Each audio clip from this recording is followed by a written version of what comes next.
Welcome back to the Information for Customer Success Show. In this episode, we're diving deep into something most homeowners have never even heard of, but it's absolutely needed to understand. It's called duct static pressure. Think of it like blood pressure for your HVAC system. If it's too high, everything struggles. So I'm joined by Nate Adams, also known as the House Whisperer, to explain why airflow is the foundation of comfort, efficiency, and equipment life.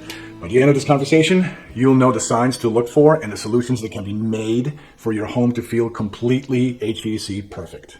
No sales gimmicks, no confusion, just expert advice to help you stay comfortable and save money. And now, the Information for Customer Success Show.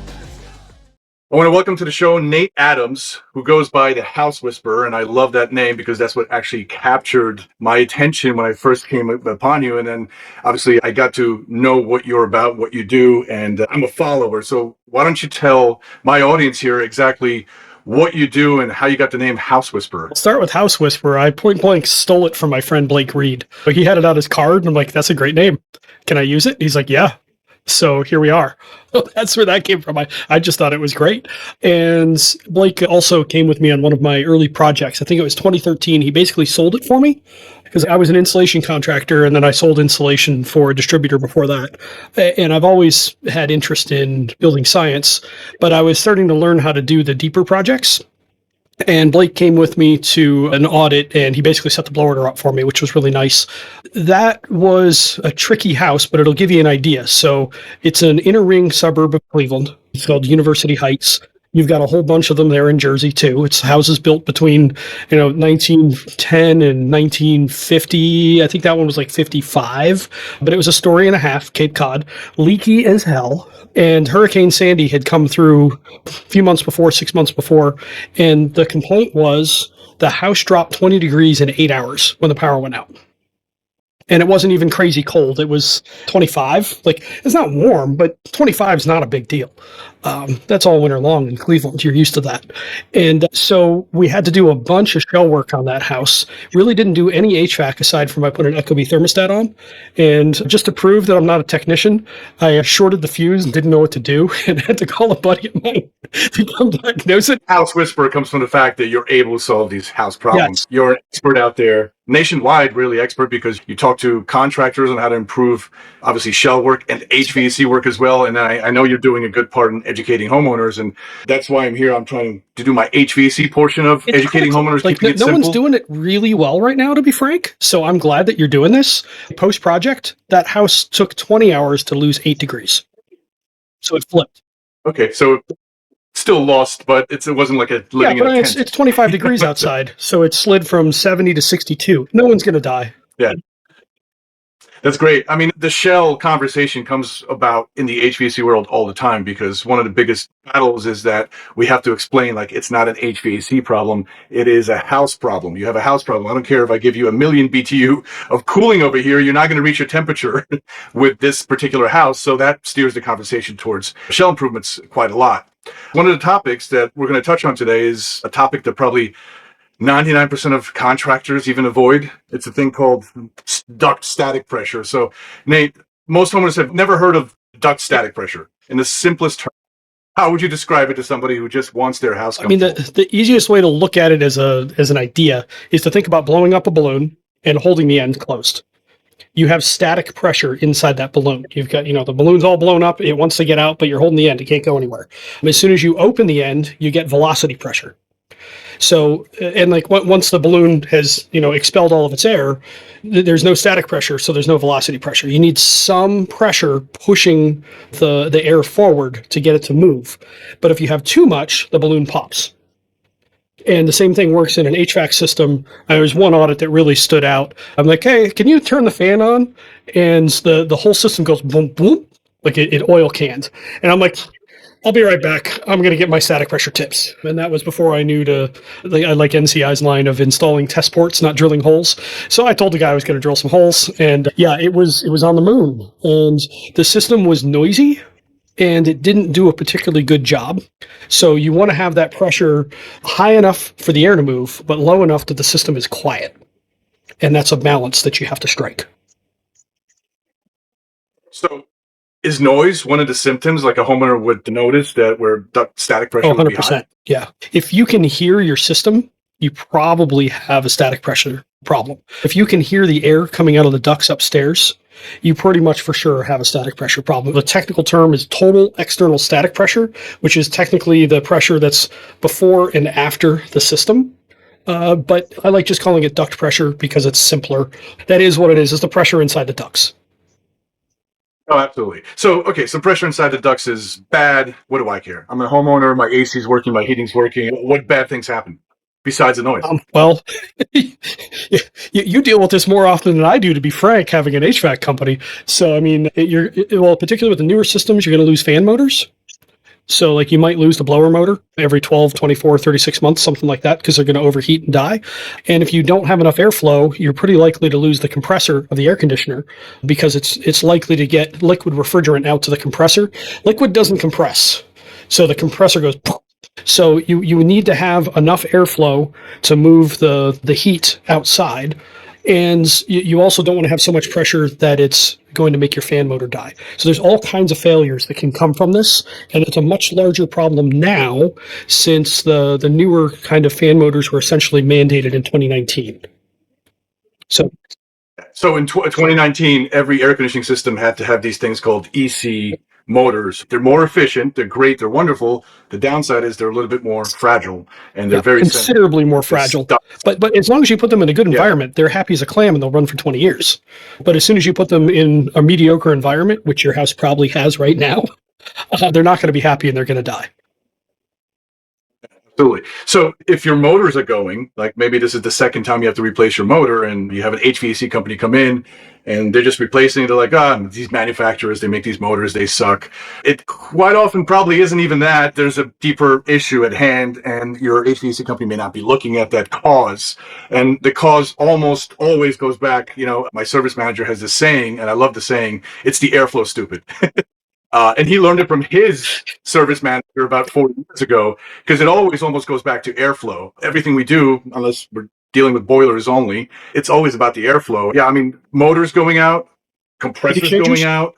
Yeah, absolutely.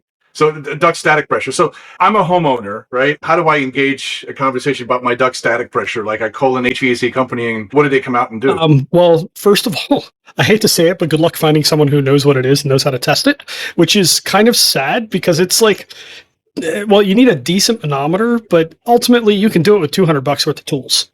Manometer that's going to be like $600 plus a couple of other tools, but it's not that big of a deal. But it might be better to jump to like what the solutions end up looking like. And really, I mean, you need to find a way to reduce the pressure. So you can either reduce the flow of the system, or you can do whatever you can do to increase how big the ducts are so that the flow moves easily. If you are in the south and you've got your ductwork in the attic or the crawl space, you might be able to make adjustments because it's usually flex duct and you can change the whole duct system with relative ease. But in most systems, if you can increase the size of the ductwork on the supply side or the return side, so either end of the system, and put a large filter in, that usually helps a great deal. But also, you can downsize the system. So say you've got a 4-ton air conditioner that needs 1,600 CFM, that's cubic feet per minute, to operate. In theory, it's actually a little less generally. But if you take that 4-ton and you make it a 3, you reduce your airflow needs by 25%. You go from 1,600 to 1,200. And duct pressure is at least a square function. I think it might even be a cubic function. If you are running up against the edge of what your duct system is capable of running, the pressure inside the ductwork is going to go vertical on you. So even a small move, like if you can reduce that airflow 25%, you'll probably reduce your static pressure 50 or 60. And that's a good thing. And now you're into the right range. So if you can figure out how to downsize your system, which will actually make your house more comfortable in almost all cases, that will also very likely reduce your duct pressure and your system will be happier. But finding contractors that are good at doing all of that is, I'd love to say it's easy. Yeah, absolutely. The thing that I come up against most of the time is a complaint that the air conditioning system has not been good enough and people are complaining that it didn't work right. And the first answer that a homeowner wants to get to, and he's actually doing it because they've heard from other contractors like, hey, we're going to put a bigger system in. 3-ton, we're going to do it. And obviously that does the opposite effect when we're talking about the ductwork. The ductwork has to be sized appropriately to the system we are installing, and it's not the right move. And it's one of those things that initially when somebody does install a bigger air conditioning system, it may feel like it's working better because the air is probably a little bit colder from that bigger AC, but it's not going to last too long without Yeah. problems. Yeah, nothing like a block of ice for a coil. Yeah, no, absolutely. And, this is why even in new construction, there's a lot of conversation about new construction systems. There's lots of contractors who do the work, and there seems to be a heavy focus on equipment, SEER rating, ER rating, and HSPF, and what kind of equipment am I getting? And clients quite often just want to concentrate that conversation on the equipment. Whereas I say, if you're going to hire a contractor for new construction to do ductwork from the beginning, you only get to do it once, right? It's going to be hidden in the walls, and maybe it's accessible in the ceiling, maybe not in the attic or basement. But quite often, all the modern builds have everything closed up. You're going to put this artery system, basically, where your blood goes through, and if you don't do it right, I don't care what kind of unit you put up there, it's not going to work. There's a proper scientific way to do duct work where we look at the duct pressure and all that. And what is that called? Well, the whole series is you do a manual J, which helps you figure out what size. I have some arguments over whether that's accurate or not, but for the sake of the argument, let's say it's accurate. Then you do a manual S, which is you pick the system that fits the load. Then you do a manual D, which sizes the ducts to each room, because every room is going to need a certain amount of airflow for heating and a certain amount of airflow for cooling. And then you may do a manual T, which sizes or determines what outlets you're using, so the actual vents that are in the ceiling and the wall or the floor. So that's the design series. So there's an actual engineering way to determine what kind of ducts are we going to have and how it looks in the house, and what the sizes are, what the grills are, where they're located. And from your experience, how many contractors follow these guidelines? Both of them? No, seriously, I would say that the number is probably in the dozens for the entire country. I mean, maybe hundreds, and there's ballpark 100,000 HVAC contractors in the U.S. It's a needle in a haystack. So if you find someone that actually for real does it, like there's a lot of people that will say they'll do it, but like you really need to understand that the biggest single unknown is usually air leakage on the house. So air leakage in a cold climate is anywhere between 20 and 70% of heat load. So if you don't know what that number is, you cannot be accurate, period. I don't care what you say. There's other ways to get there. Past energy use can get you pretty close. You can look at equipment runtime if you have a thermostat that can show you that. I mentioned the Ecobee. That's part of why we put it in there, because we wanted to understand what the runtime was. The heat load on that house, which it wasn't manual J, it was a different program called Treat, but it came out at 57,000. The actual heat load of that house, looking at runtime, was about 29.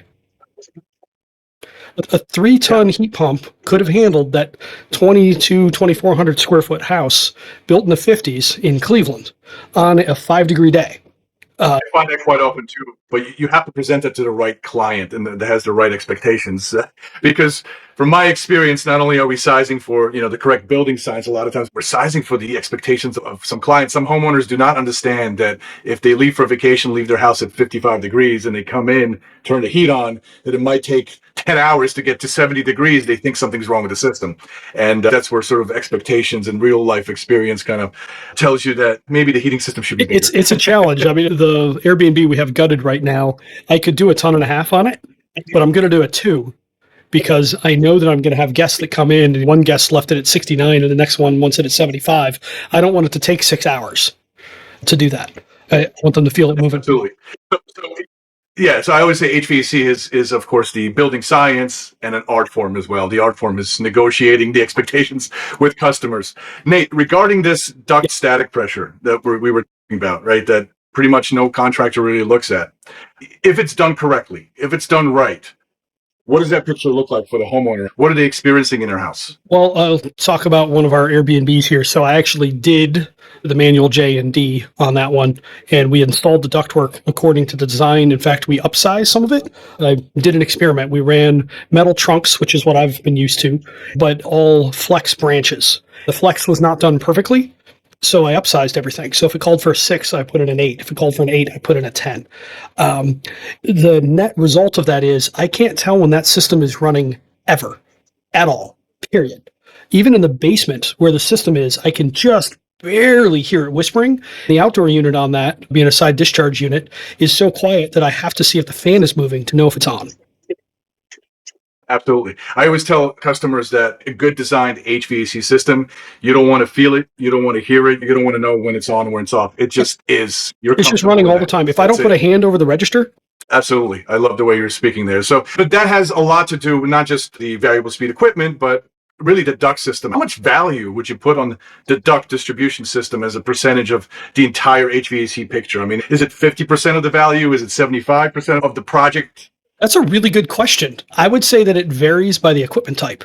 If you're running single stage equipment, it's probably 75% of the equation. If you're running variable speed equipment that's right size, it's probably more like 25%.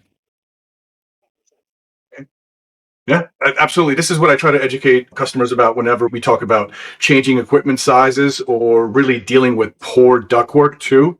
The issue really is that as a contractor, I'm faced against the field of other contractors, right? And I'm the only one who brings up the ductwork. The perception from a lot of clients is like, here's a contractor trying to upsell me things I may not need because nobody else mentioned it. This is why I kind of invited you as an expert to talk about this issue, which is a very common issue. And we face it a lot. Unfortunately, the reason nobody else talks about it because nobody else is probably educated about it as much. I find that there's very good contractors out there. They care about the work. They may lack a little bit of knowledge. It takes a little bit of effort to learn things along the way. It also is not the most glamorous part of the HVAC job either. Many people don't like doing ductwork. It's complicated. It's laborious. So it's easier to just come in and change. Yeah, change the box so you don't cut your hand that way. I hate dealing with sheet metal. It seems like I always find some way to slice myself open. So that part's hard. I mean, go ahead. Duct work type now. We're in the Northeast. You're in the northern region of country as well. Sheet metal is very popular. I know down south used ductboard, but believe it or not, even here, I see a lot of contractors doing ductboard and things. Like, what are your thoughts about duct material?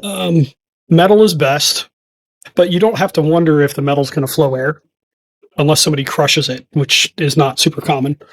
Important thing to know on flex duct. So pieces of flex are usually 25 feet long. If you install that at 24/6 instead of 25, so just 6 inches short of being pulled tight, you lose 40% of the airflow. Because at the inside of it, you picture what it looks like. It's like a slinky. So you pull it tight, and it's a tube like it's metal. But as soon as you give it just a little bit, now it's bumping in there, and that destroys your airflow. So that's why I upsized the Flex, the game house, which that's the Airbnb around here. It's board game themed. So you can work with Flex, but in general, my strong preference is metal duct. Ductboard really makes me nervous because while fiberglass does not support mold, there's dirt in the ductwork. It's going to stick to the fiberglass, and bad things are going to grow on the dirt. And when you're talking air conditioning, you've got cold air, so it's below dew point, so now it's wet, and bad things start to happen. So I'm not a giant fan of ductboard. Now, the same is true of metal ducts, though, because the dirt's going to get stuck in them, and then bad things can happen there, too. So no system is perfect, but ideally have a really good filter on your system, because it will keep the system and the supply ductwork clean. Prevent the stuff from going in the first You don't need UV lights. You don't need like PCOs. You don't need all this other IAQ garbage that's out there that usually it turns your house into a chemical experiment. You just want a good filter and knock the garbage out of the air. Also, there's this thing called wildfire smoke. A good filter will help a lot. Canada used a lot of it. Yeah. Oh, yeah, absolutely. Nate, can you tell my audience here where can they find you, what you're working on? So my website is natethehousewhisperer.com. I wrote a book. If you're curious on the building science side, my book, The Home Comfort Book, is basically Building Science 101. It's meant to be fun. I figure it's a dry subject, but doesn't mean the writing has to be dry. A lot of it is free there. I also did a course on how to air seal your house, which is unique. I haven't seen anything else quite like it that's on the website. And then I'm working right now on what I call the Common Sense HVAC guide, which shows you what should be involved in a good install and then what a good system is capable of, and also gives you something to hand to contractors. So if you can find a guy who's curious, almost always guys, they can hopefully put one of these systems in for you. Wonderful. That's probably a book I'll be stealing from to make shows like this. Give away. Thank you, Nate. Thank you for having me on. Thank you to Nate Adams, the House Whisperer, for joining us today and breaking down why duct static pressure is such a game changer for comfort and efficiency. If you'd like to learn more about Nate and his work, check out the links I included in the description. One of the big things that Nate is also part of is this Electrify Everything. He actually has a Facebook group called Electrify Everything. I'm a big fan. I follow it. We at ICS practice the Electrify Everything type of work, so please check it out. And if you found this episode helpful, go ahead and hit that like button, subscribe to the channel, and click the bell so you don't miss future episodes. And as always, if you have any HVAC questions, drop them in comments or please email me at questions@icshvac.com. Thank you for watching. Remember, at ICS, we're all about improving comfort while reducing costs, and the show is all about informing you. Thank you.